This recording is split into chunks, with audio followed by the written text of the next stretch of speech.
Martial Arts Odyssey, and today we're in Ho Chi Minh City, Vietnam. We're learning about Thieu Lam, which is Vietnamese Kung Fu. With me today is Master Hai. Master,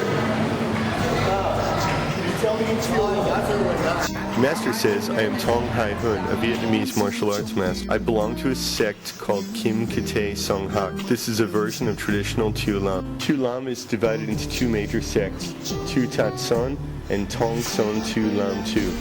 Today, I have a foreign friend with me, and he really wants me to show him about Thieu Lam. Okay, the master has agreed to perform some forms for us today, so you're going to get to see something very new. And it contains all the best Vietnamese martial arts. I actually went to Vietnam looking for a martial art called Vo Vinam, which is their national martial art. And I wound up bumping into Master Hai, the Thieu Lam master, in Chinatown in Ho Chi Minh City. There was this huge martial arts school there, like 5-6 stories tall.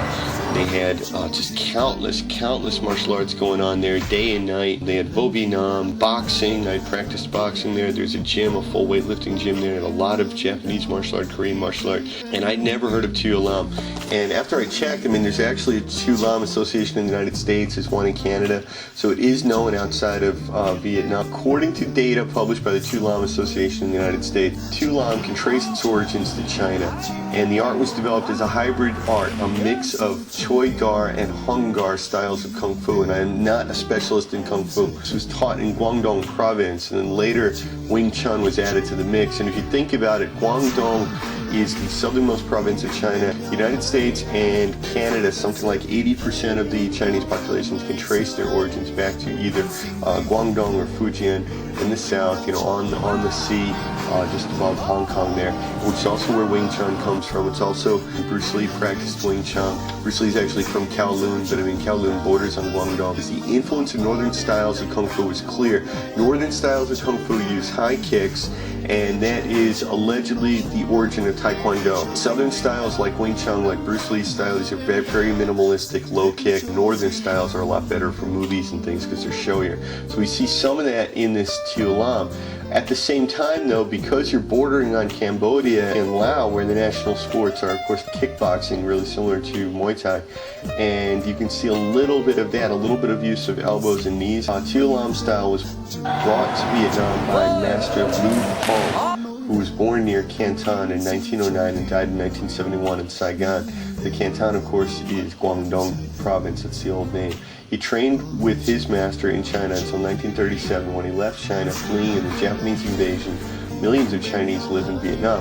So today, if you go to Vietnam, you're going to find that there's a significant Chinese population there. And of course, ultimately, the Vietnamese are a subgroup of Chinese. They're southern Chinese. This was part of southern China until about 1,000 years ago. And a lot of them wound up fleeing down there during the war, during World War II, but before World War II actually started was the war with the Japanese, and then later the Civil War, Chinese Civil War between the Communists and the Republicans. And that's how martial arts spread to the West and how Chinese martial arts spread to Vietnam. Thieu Lam is divided into two major schools, Tu Tat Son and Trong Son Tu. Master Hai belongs to the sect called Kim Kate Song Hak. And I don't speak Vietnamese. It's one of the few shows I ever did where I don't speak the language and I couldn't translate for myself.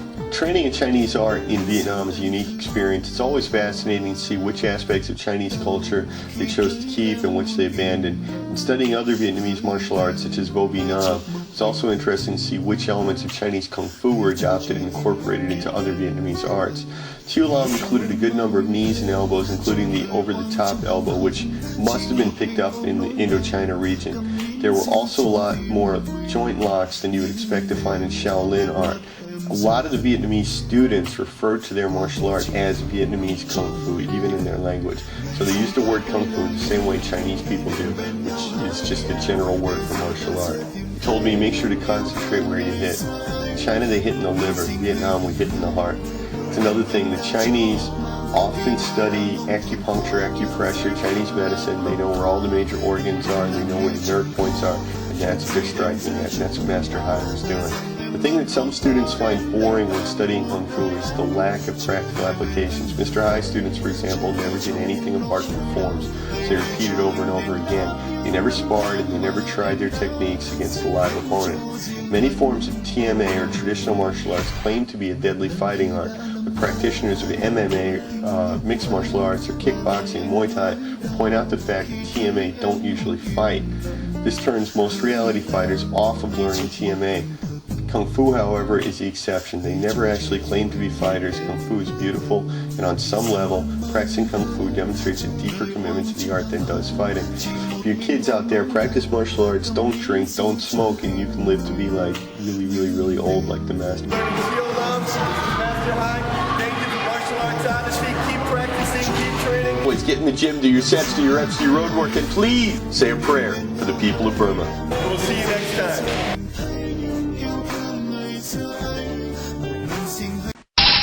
1, 2, 1, 2, 3, 4.